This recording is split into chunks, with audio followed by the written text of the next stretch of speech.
Dual nature of matter and radiation, lesson 9. We'll be discussing three numericals and do this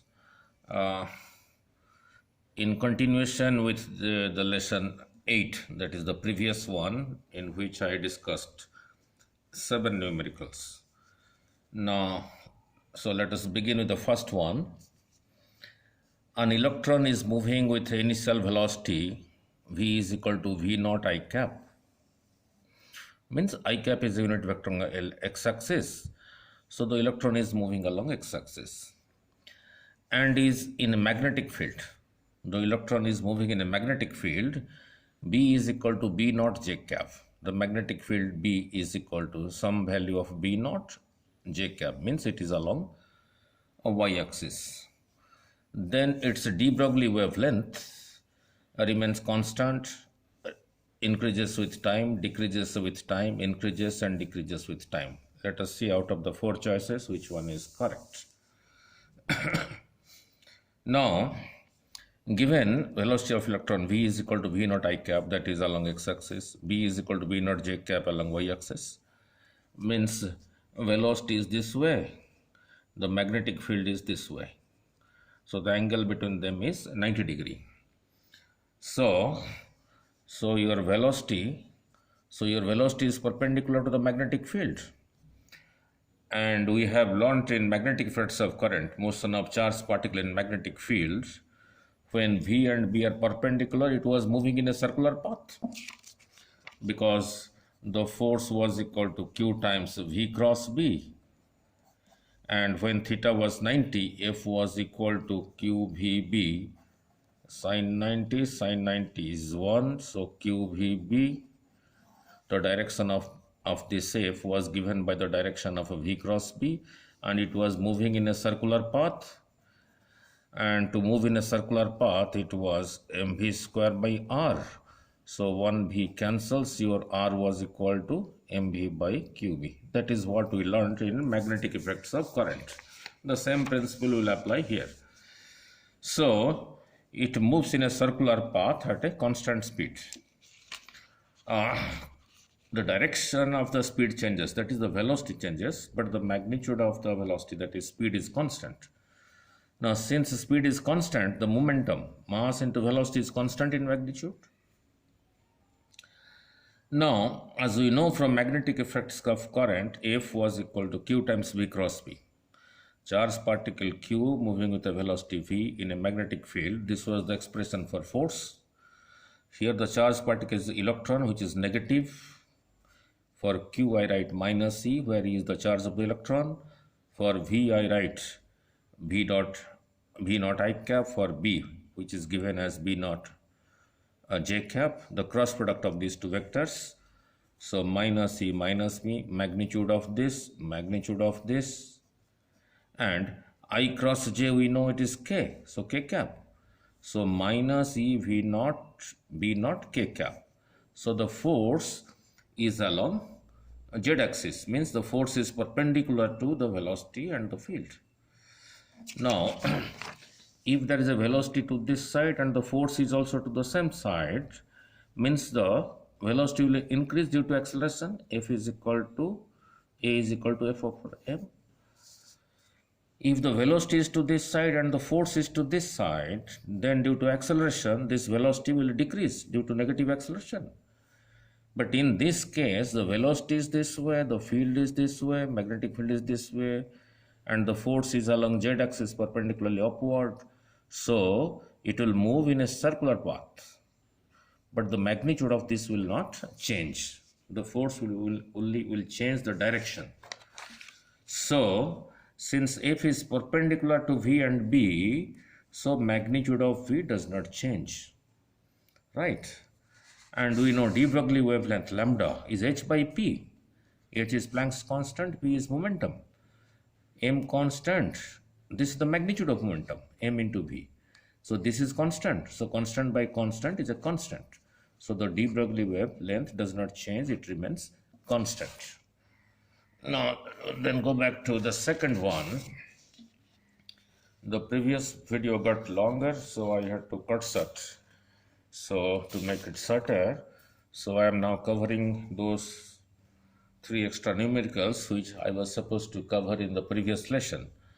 Now number 2, an electron having mass m with an initial velocity v is equal to v naught I cap, important, where v naught is greater than 0. This means v naught is positive. Is in an electric field E is given as minus E naught I cap, means the electric field is along negative x-axis, minus I cap. E naught is equal to a constant and greater than 0, means also positive. Its de Broglie wavelength in time t is given by what? Means after time t, what will be its de Broglie wavelength? Now, very important, very important. We know de Broglie wavelength lambda is equal to h by mv, h constant, m constant. It is moving an electric field, so the velocity will change. This is the de Broglie wavelength lambda. Therefore, the initial de Broglie wavelength is, for initial, I use a symbol lambda naught. So lambda naught is equal to h over mv naught, where v naught is the initial velocity. Let us see after time t what will be this value of v naught. Then we will again substitute to find the new lambda. We know a charged particle experiences a force in an electric field E. That F is given as F is equal to QE. This is what we discussed in electrostatics. So from this, the force is equal to minus EE, because the charge here is electron, minus EE. Minus E, small e stands for the charge of the electron. Our electric field is given as minus E naught I cap, minus E naught I cap. So for capital E, I substitute minus E naught I cap, minus into minus plus E, small e naught I cap. Means the force is along I cap, that is along positive x-axis. The electron is experiencing the force due to the electric field. And acceleration is F over m. F is given, sorry, F is found out, E naught I cap divided by mass. Now using V is equal to U plus AT. Why I am using this? Because it is asked to find the de Broglie wavelength in time t. So final velocity is initial velocity plus acceleration into time. Final velocity v, initial velocity was v naught, v naught. Therefore, the initial de Broglie wavelength lambda naught was h over m v naught. Acceleration I found out, e naught over m, e naught over m I cap into time t. So now there is v naught here, there is no v naught term here. So let us take common v naught, a v naught t. So v naught into 1 is v naught. V naught into this, v naught cancels. Small e naught over m, small e naught over m into t. All right. So sorry, so the t should be here. T should be here, right? Now the second page. Now the second page. So after time t, this is your velocity. So after time t, the de Broglie wavelength will be, lambda will be h over mv. This is the formula. Now I have to put the value of the present v, h over m. For v, I write v naught into 1 plus e naught over m v naught t. This under simplification gives lambda naught over 1 plus e naught over m v naught into t is your present lambda. So because this was your previous lambda naught.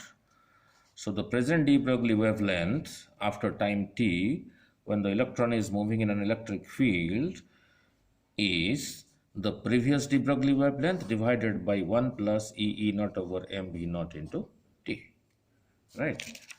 Now let's go back to the third one, a simple one. Now let us go back to the third one, a simple one. Now, a third one, two particles A and B of de Broglie wavelength lambda 1 and lambda 2. Particle A has a de Broglie wavelength lambda 1, particle B has a de Broglie wavelength lambda 2. They combine to form a new particle C. And the process involves conservation of momentum, means momentum is conserved. Find the de Broglie wavelength of the particle C, means after A and B combine, A having de Broglie with lambda 1, B having lambda 2, when they combine the new particle C, what will be its de Broglie wavelength? The motion is in one dimension. We know a moving particle is associated with a wave called the de Broglie wave. And we know momentum P is equal to h by lambda. Let PA stands for the momentum of the particle A, PB stands for the momentum of the particle B, PC stands for the momentum of the particle C. So applying conservation of momentum means momentum before is equal to momentum after. I am taking the magnitude because they are in the one direction. So this is the momentum of the particle A, this is the momentum of the particle B, they are in the same direction, one dimensional. So after combining, let the momentum is equal to PC. According to conservation of momentum, final momentum is equal to sum of the initial momentum. So P is h over lambda, so this will be h over lambda C, h over lambda A, h over lambda B. This is the expression. Now we study different cases.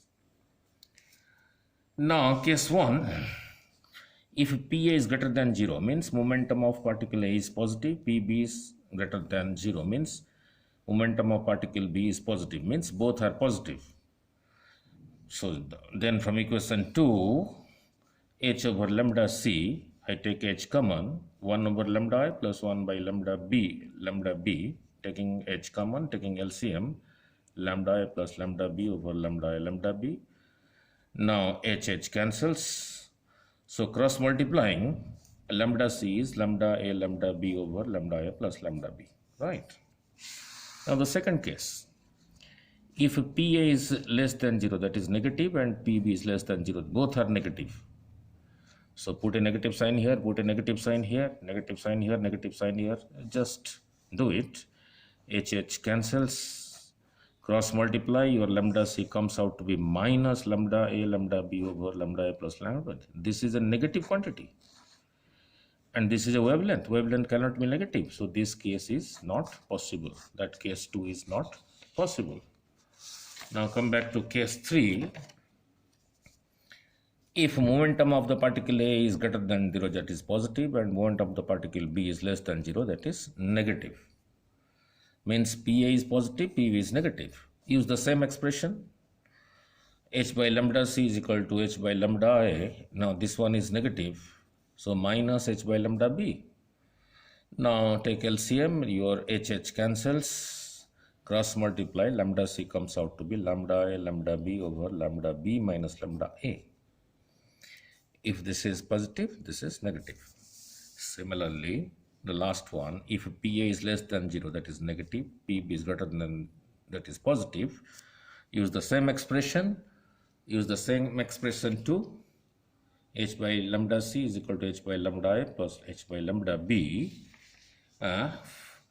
For this, put negative sign and simplify. This comes out to be lambda C, that is de Broglie wavelength of the particle C when AB, both of them have combined, keeping the momentum conserved. The wavelength of the de Broglie wavelength of the particle C is lambda A lambda B over lambda A minus lambda B.